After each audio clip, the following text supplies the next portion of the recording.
Hello les beautistas. Alors je reviens d'une petite vidéo, j'en profite qu'il reste encore un peu de luminosité avant que le soleil ne se couche. Je viens de finir le boulot et comme ça me permet de tourner rapido un petit quelque chose qui me tenait à cœur.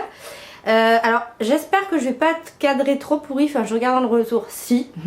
Mais voilà, c'est un nouveau pied d'appareil photo, un nouveau trépied. Et il me gonfle clairement. Avant il y en avait un qui était mieux. Mon mari en a acheté un autre et j'arrive pas à le régler, enfin c'est la cata. Il est pas pratique du tout, donc bon c'est peut-être un peu bancal mais ça devrait passer, je pense.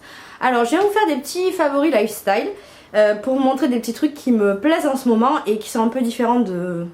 Bon des fois, enfin pas tous hein, parce qu'il y en a quand même, on les voit ailleurs, je vais pas dire genre je suis seule à aimer ça, c'est pas vrai. Mais voilà, ça change un petit peu. Alors je vais rapprocher la table.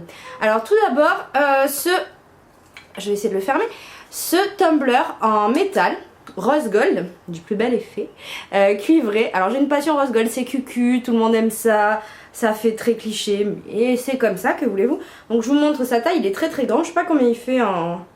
c'est pas écrit, mais il est très grand, je pense qu'il doit faire un demi-litre. Voilà, alors j'avais adoré ces effets géométriques, vous voyez. Dessus il est beige comme ça, il est entièrement étanche, hein. Il n'y a pas de souci. Je l'ai acheté chez Starbucks. Alors les tumblers Starbucks sont toujours un peu chers, c'est aux alentours je crois de 15 euros, 15-19 euros. Il faut savoir que j'adore, enfin je bois que dans des tumblers. Je déteste boire dans des verres en verre. Je bois monter dans une tasse mais qui est en matière genre porcelaine ou autre. Mais voilà, mais sinon pour passer dans ma machine à thé, mais sinon je déteste boire dans des verres en verre comme manger dans des assiettes. Ça je mange, j'aime le plastique, c'est fantastique. Et j'aime les boire dans les choses comme ça. Surtout que je suis quelqu'un qui n'a quasiment jamais soif, donc je dois me forcer à boire. Et si c'est dans quelque chose qui n'est pas ludique, je boirai pas. C'est comme les enfants, hein, c'est comme ça. Donc celui-ci je l'ai trouvé hyper beau.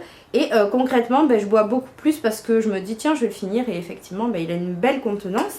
Donc déjà ça c'est mon premier, j'en ai plein hein, chez eux, mais c'est vrai que celui-ci je le trouvais particulièrement beau. Je sais pas s'il est toujours disponible sur le store. Ensuite en produit beauté un petit peu, il y a ceci. Alors faut que ça focus, voilà, presque. Voilà, c'est la mousse de douche Dove, donc vous la voyez en ce moment à la pub. Moi dès que je l'ai vue à la pub je l'ai voulu parce que j'adore l'odeur de Dove. Que effectivement avec le quart de crème hydratante Dove ça ne m'a jamais tiraillé la peau ou quoi ou qu'est-ce, et que j'adore l'odeur et j'adore les formules mousse, c'est hyper réconfortant. J'ai plus de baignoire, on l'a fait enlever pendant les travaux pour mettre une douche et je déteste prendre des douches, mais c'était pas possible de faire autrement donc voilà, mais je déteste ça, j'ai horreur des douches. Rester debout, avoir mal aux pieds, avoir mal au dos, non, très peu pour moi. Donc il me faut un truc un peu réconfortant sous la douche et il s'avère que c'est cette petite chose. La meilleure mousse de douche c'est les mousses Kneipp, je sais pas comment ça se prononce, qui sont hyper onctueuses, ça fait vraiment comme une mousse à raser, cette texture très onctueuse. Ça c'est une mousse qui est beaucoup plus liquide, c'est pas le même prix non plus, c'est pour ça que j'ai apprécié parce que c'est un format de 100 ml, mais ça reste très abordable, je crois que c'est autour de 3-4 euros, tout dépend où vous l'achetez toujours hein. Mais c'est génial, ça sent le Dove, c'est hyper crémeux, hyper réconfortant et c'est un pouce mousse en fait, vous appuyez et ça sort directement en mousse. Donc voilà, donc ça j'ai foncé dessus directement quand j'ai vu la pub, j'ai dit je le veux. Donc ça c'est mon petit plaisir de la douche. Là je suis coiffée comme un as de pique. Ensuite on va continuer dans les trucs douche et compagnie. Alors ce petit produit de la marque Noviderm, le voici, le voilà, qui s'appelle le Boréade CL, crème lavande donc. Hypoallergénique, non comédogène, testé sous contrôle dermatologique, peau mixte à grasse. Alors c'est Expansience Laboratoire. Alors ça je connaissais mais foutrement pas. C'est ma dermato. J'ai fait un contrôle des grains de beauté etc. Je conseille à tout le monde de le faire parce que mélanome, mauvais grain de beauté, malin et vite arrivé, les cancers de la peau aussi. Donc il faut se faire contrôler à tous les âges, surtout si vous vous exposez au soleil. Et je lui disais que j'avais toujours 2-3 petits boutons sur le front, que j'en avais jamais eu à l'adolescence, que voilà, que ça m'énervait. Du coup, elle m'a déconseillé un produit qu'on m'avait donné avant, qui est une crème à base d'antibio, enfin qui me décapait beaucoup trop la peau. Elle m'en a prescrit une autre et elle m'a dit de me nettoyer le visage avec ça. Alors ça se trouve en pharmacie, c'est pas très cher, je sais plus combien il était celui-là, c'est pour ça que je veux pas dire de bêtises, mais c'est vraiment pas cher, ça doit être dans les 5 euros, je crois. Et il y en a, il en faut très très peu à chaque fois. 200 ml. C'est très très bien. Ça lave la peau, mais vraiment en douceur. Il n'y a pas de savon dedans. C'est la première fois que je trouve un produit nettoyant qui soit aussi bien et qui n'agresse pas ma peau justement et ne regresse pas derrière. Soit il y en a qui me lavaient pas du tout et j'avais la sensation d'avoir encore un film de sébum après, je détestais. Soit j'en avais qui me décapaient, ça faisait vous savez comme le Pec Excel là sur les plats quand vous avez passé du produit vaisselle. Autant celui-ci il est très bien, il nettoie sans décaper. Il sent, alors il y a marqué qu'il y a 90% d'ingrédients d'origine naturelle, j'en parle parce que je sais qu'il y en a beaucoup qui sont sensibles à ça. Pour autant je n'ai pas fait d'allergie alors que je suis très allergique aux choses naturelles. Et ça sent un petit peu la lavande, c'est une odeur assez fraîche qui s'en va, ça reste pas sur la peau. Voilà, mais celui-ci je l'ai trouvé génial et je me dis qu'il y a d'autres personnes, moi j'ai une peau mixte qui est vraiment mixte, c'est-à-dire que je peux avoir les joues très sèches mais alors la zone T est grasse quoi, c'est vraiment... Avant j'avais une peau normale et mes études de maquillage et d'esthétique m'ont donné une peau dégueulasse à force de faire plein de soins inadaptés, de mettre 3 tonnes de fond de teint, faut pas croire, hein, le fond de teint de tous les jours, si ça a une incidence sur la peau. Voilà, donc ce petit produit pour nettoyer le visage. Et ensuite elle m'a dit, donc elle m'a donné l'espèce de produit sur prescription, dont je ne vais pas vous parler parce que ça sert à rien, ce produit là, et elle m'a conseillé cette crème. Je sais pas si ça va très bien focuser, de toute façon je vais vous lire. C'est SVR, c'est la Sebia Clear Active, soin intensif bouton point noir anti-marque. Voilà, 40 ml. Alors ça coûte que dalle, ça coûte 7 € les 40 ml. J'ai vu sur des sites qu'il y en a qui disaient que son point faible c'était qu'il était cher. Bon, 7 € je pense que voilà. Il est hyper bien. Alors si comme moi vous avez la peau qui brille, c'est un soin vraiment matité. J'ai lu aussi dans des points négatifs, parce que je lis beaucoup avant d'acheter les produits, qui laissait un film blanc. Alors si vous en mettez pas 3 tonnes et sur une peau bien sèche, non. Ça a effectivement un effet poudré. Si vous en mettez trop, moi ça m'est arrivé d'avoir un tout petit placard genre de talc ou d'une traînée blanche. Mais voilà, je passe un petit coton, c'était terminé. C'est que j'en avais trop mis.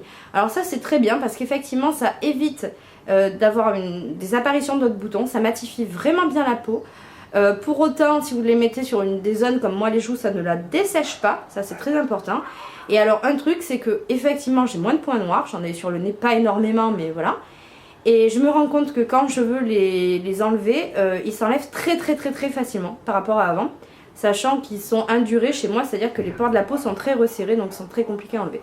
Donc ça, hyper bien. L'odeur, c'est une odeur fraîche, il y a une teinte un peu verdâtre, très claire, mais ça n'a pas d'incidence. On peut se maquiller par-dessus, le fond de teint tient, il n'y a pas de problème. Je l'ai porté quand j'étais à Orlando, qui faisait très chaud, c'était nickel. Après, forcément, moi qui suis plus dans un désir, enfin je mets des anti-rides depuis que j'ai 20 ans, mais qui suis dans un désir d'éviter le vieillissement, bien sûr ça va pas le faire, donc il faudra trouver des crèmes adaptées ou mettre une crème de nuit sur les zones qui peuvent marquer. J'ai un contour de l'œil bien sûr en plus, mais voilà, ça pour les peaux mixtes et pour si vous avez des boutons, des imperfections etc, ça coûte pas très cher, vous pouvez l'essayer. Moi très sincèrement j'ai été très agréablement surprise. C'est la première crème visage qu'un dermato me conseille et qui fonctionne. Donc voilà. Ensuite, petit favori mode. Alors déjà j'aime beaucoup, attention pub, j'aime beaucoup ce sweat qui est là, comme ça. Vous voyez que j'ai pris en très large parce que moi j'aime bien porter les sweats larges, surtout que j'ai de la poitrine, donc voilà. Donc qui a des citrons, il y a marqué Girl Crew, des rouges à lèvres, des cerises, des petites bouches, il est terrible. Je l'ai acheté chez H&M, j'en ai pris un deuxième qui est bleu marine avec des fleurs, qui est un peu plus habillé, on va dire, un peu plus classe. Et c'était des sweats très fins, hein, mais en ce moment ça suffit largement avec le temps qu'il fait, qui étaient à 9,90 €. Moins de 10 balles le sweat et très mode. Donc moi j'ai adoré, hein, j'en ai pris 2. Et voilà, et s'il continue à les faire après, j'en prendrai dans d'autres teintes parce que je les trouve vraiment super jolies, très confort, c'est du coton, c'est fin, c'est pas doublé, il n'y a pas de pilou dedans ou que sais-je, très bien. Et pour continuer sur la mode, je vais vous montrer ces petites chaussures. Alors oui, vous les avez déjà vues, surtout que là la campagne c'est Cara Delevingne qui fait la pub de celle-ci, donc ça commence à vraiment beaucoup buzzer. Ce sont les Puma Hurt, qu'on a vu déjà chez pas mal de youtubeuses, sauf que celles-ci ce sont les Suèdes, donc en daim. Voilà, alors je ne suis pas végane, hein, donc je porte du cuir, donc c'est pas à peine de me jeter la pierre, hein, c'est comme ça. Donc ces chaussures, moi je les avais adorées parce que le détail, ce sont des chaussures qui ont des pattes de lassage très larges, Ici elles sont or froid.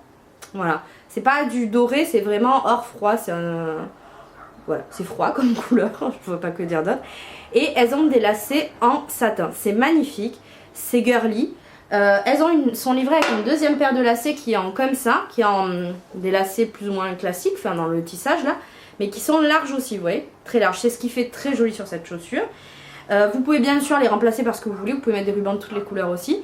Moi je vais bientôt combiner les deux, j'ai voulu les porter tout de suite donc voilà. Mais je vais mettre en fait ce qui se fait beaucoup parce que les lacets en satin ne serrent pas la chaussure. Et en fait la languette est élastiquée. Donc ce qui fait que votre pied sort assez facilement de la chaussure. Donc moi je vais mettre le lacet gros grain en haut pour serrer juste là. Et mettre les satins sur les deux premiers. Je l'ai vu en plus le look c'est super beau. Je les ai achetés chez Courir. Elles sont en rupture dans pas mal d'endroits. Alors les détails qui m'ont fait craquer c'est que ici, si vous voyez là la semelle, elle a des reflets bleus. En fait ce sont des nacres. C'est même pas des micro-paillettes, c'est des nacres bleues. Je trouve ça hyper beau parce que c'est pas, c'est vraiment un bleu, c'est subtil, ça fait un peu bleu pétrole, vous savez, un peu comme les flaques d'essence, les reflets. J'ai trouvé ça très classe. Et derrière, en fait, on va peut-être pas le voir, ça va être difficile parce que la lumière est en train de baisser. En fait, vous avez des petits motifs holographiques au fond, c'est du noir holographique avec le logo Puma. On pardonnera le vernis qui se barre, hein. Voilà, donc je les trouve vraiment très très belles. Les vernis, je suis pas très fan. J'avais vu les noirs vernis, je m'étais dit ah les lacets c'est bien, c'est dommage qu'elles soient vernis. Pourquoi? Parce que déjà des chaussures vernies ça fait tout de suite un look plus... Ben c'est pas plus cucu parce qu'elles sont jolies je vais pas dire, mais voilà ça fait un petit peu plus... Je trouve que les lacets en satin plus le vernis ça fait plus vraiment basket. Moi je voulais garder ce look là, elles sont fines. Quand j'ai vu qu'elles existaient en Suède, voilà. Alors elles sont en mint, elles sont magnifiques, elles sont en rose pâle. J'ai beaucoup hésité, mais pas tant que ça, parce que c'est des couleurs qui en Suède vont se dégueulasser à une rapidité énorme. Et moi le problème c'est que je déteste avoir des taches sur mes chaussures et je vis avec, hein, donc je sais que les noirs c'est intemporel, ça passe partout, je pourrais les mettre été comme hiver, alors que les mints c'est quand même beaucoup plus printemps. Ça dépend du look, etc. Celles-ci, je les ai imperméabilisées avec un imperméabilisant d'extérieur. Donc il peut pleuvoir, venter, neiger, l'eau ne passera pas. Et voilà, elles sont très très belles. Alors prendre, on dit souvent de prendre sa pointure en dessous qu'à taille grand. C'est vrai qu'à taille grand. Moi je fais un 37,5, 37,5 chez Nike, 38 chez Puma. Celle-ci c'est en 37. Si vous pouvez les essayer, allez-y. Sinon prenez-les dans un endroit qui fait les retours gratuits. Voilà, je les trouve sublimes, hein, pas d'autres mots. Ensuite, pour... il n'y a plus de mode, mais la beauté, ces petits rouges à lèvres, donc tout le monde les connaît, hein, ou presque. Ce sont les Huda Beauty, j'en porte un aujourd'hui, c'est le Spice Girl. C'est mes préférés des rouges à lèvres liquide mat. Pourquoi? Parce que le confort. Ils tiennent très bien, mais vraiment très bien, à part manger une salade avec de la vinaigrette, mais sinon... Vous pouvez boire, ils bougent pas.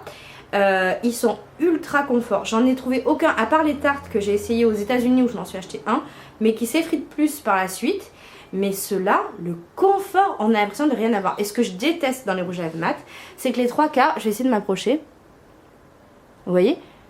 Là, ma bouche, elle est lisse. Les trois quarts des rouges à lèvres mat, ils plissent les lèvres et ils font des stries. Et c'est affreux, j'appelle ça l'effet bouche de vieille. C'est ignoble ça, je trouve qu'en plus sur des teintes hyper vives, genre les roses et les lilas et les lèvres toutes plissées, celui de Sephora le fait un peu. Voilà, mais celui-là, même les Kat Von D sont beaucoup moins confortables. Ça c'est un confort mais de fou. Vraiment, vous avez l'impression de rien avoir sur les lèvres. Et je les adore. Les teintes, j'aimerais bien qu'il y ait encore plus de teintes parce qu'il n'y en a pas des très folles, c'est vrai. Et ça reste dans les marronnés, et voilà. Bon, mais... top, ça c'est vraiment mon préféré de tous les préférés, j'en ai 5 je crois, 5 ou 6, elle en a qui aime. Ensuite, des petits favoris autres lifestyle, cette petite chose, c'est un album à Instax. Les Instax, vous savez c'est les appareils Polaroid, qui font des toutes petites photos instantanées comme ça. Alors, ça ce sont les photos qui ont été prises, il y avait une animation photobooth à mon... photobooth à mon mariage et voilà, et j'ai trouvé ces albums coûtent que dalle, ils coûtent 2 € et j'ai trouvé les petites voilà, les petites photos, enfin l'album pour mettre les petites photos et c'est trop bien, ça vous fait des souvenirs à portée de main et c'est très mignon. J'en ai un comme ça et un, je vous montre l'autre, on peut mettre une photo devant, ça c'est la photo de chez Emma, voilà, qui est vert mint comme ça. Et ils sont trop mignons et c'est trop pratique. Si vous avez un Instax, plutôt que de mettre les photos je ne sais où, de toujours les épingler sur le mur, ça peut être très sympa. Et il faisait aussi, j'ai essayé de l'attraper, je l'ai là, un truc comme ça, c'est pour en mettre, c'est toujours pour mettre des photos Instax. C'est pour accrocher après sur le mur ou le frigo, mais voilà, elles sont protégées et c'est un petit pack de 4. Je trouvais ça très sympa aussi. Si j'ai les prix et tous les liens des choses, ce que je peux retrouver, je vous le mettrai de toute façon dans la barre d'infos parce que j'ai pas cité les prix à chaque fois. Ensuite, petit truc trop mignon que j'ai ramené d'Universal Studios Orlando. Oui, regardez. Alors les fans d'Harry Potter comprennent, c'est un boursouflé en français. C'est le petit animal trop mignon qu'on voit dans le train, dans le Poudlard Express et autres. Et écoutez, attendez. Ah.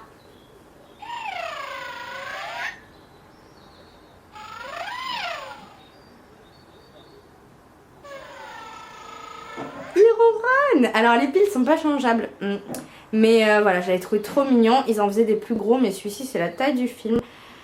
Il y en a des violets aussi, mais c'est mes préférés. Je crois ils sont aussi en vente sur Harry Potter de Londres. Donc vous pouvez l'acheter sur la boutique, il me semble. Je regarderai ça aussi. C'est trop mignon. Et en plus dans la boutique d'Orlando, on me l'a baptisé. Parce que c'est la boutique des frères Weasley. Et au chemin de traverse, et on m'a demandé si c'était mon premier boursouflé, j'ai dit oui, et ils ont sonné la cloche, ils ont demandé à tous les sorciers et sorcières d'écouter et ils m'ont baptisé mon boursouflé. J'ai la vidéo et je l'ai appelé Fluffy, voilà, qui veut dire duveteux parce qu'on comprend quand on le voit, toi-même tu sais. Et ensuite, toujours dans le thème, et ça je l'ai acheté à Disney, c'est disponible à Disney sur les Disney Store de français, mais je l'ai acheté à Orlando toujours, au plus grand Disney Store du monde qui est un truc de tarjo. Voilà. Oui, c'est Zip de La Belle et la Bête. Alors c'est pas parce qu'il sort bientôt au ciné, c'est juste mon Disney préféré depuis toujours. Belle c'est pas une princesse, c'est une fille du peuple, elle est intelligente et elle lit, voilà. Donc, et elle était brune, donc moi petite je me suis un petit peu identifiée quand même, parce que je lisais beaucoup et que voilà. Et que j'habitais à la ferme, et que j'aimais chanter des chansons, n'est-ce pas? Et donc c'est en plastique, vous pouvez le boire dedans, mais je pense que définitivement je vais pas le faire.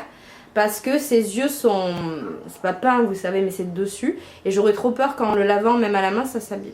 Donc voilà, ce petit Zip il est trop mignon. Celle-là il a le petit soulèvement à l'arrière, il est trop chou, voilà. Je vais me dépêcher, ça fait déjà quasiment 18 minutes, mais enfin... On se refait pas, j'avais plein de choses à montrer, donc voilà. Puis le jour est en train de tomber totalement, bientôt on va le faire au clair de lune, cette vidéo.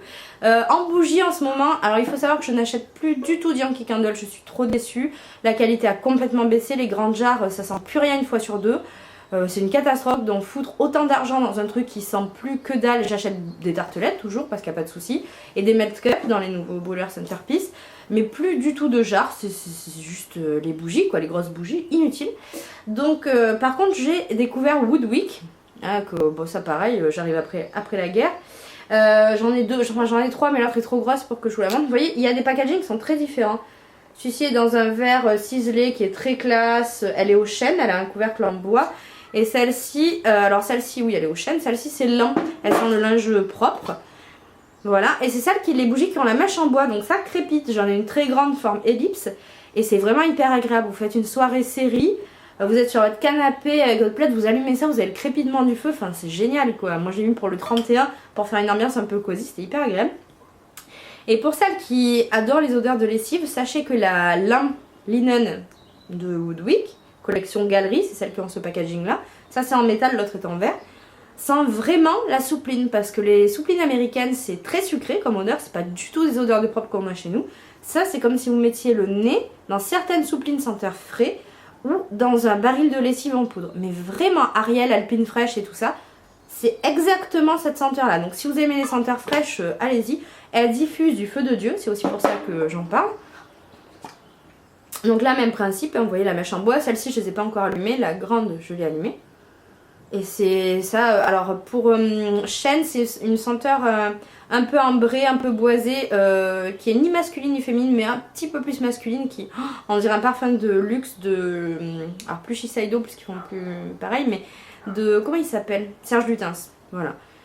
Ça me fait penser un petit peu à la féminité du bois en différent quand même, mais voilà. C'était le petit truc. Donc voilà, ça c'est vraiment mes petits favoris du moment. J'espère que ça va vous plaire. N'hésitez pas à me dire en commentaire si vous, il y a des choses que vous connaissez, des choses que vous avez envie d'avoir. Vous pouvez me poser des questions, bien entendu, je me ferai un plaisir d'y répondre. Et il y aura les liens en barre d'infos. Et je me dépêche avant qu'il fasse nuit noire. Voilà, écoutez, je vous fais des gros bisous, les beautistas, et je vous dis à très très vite. Ciao!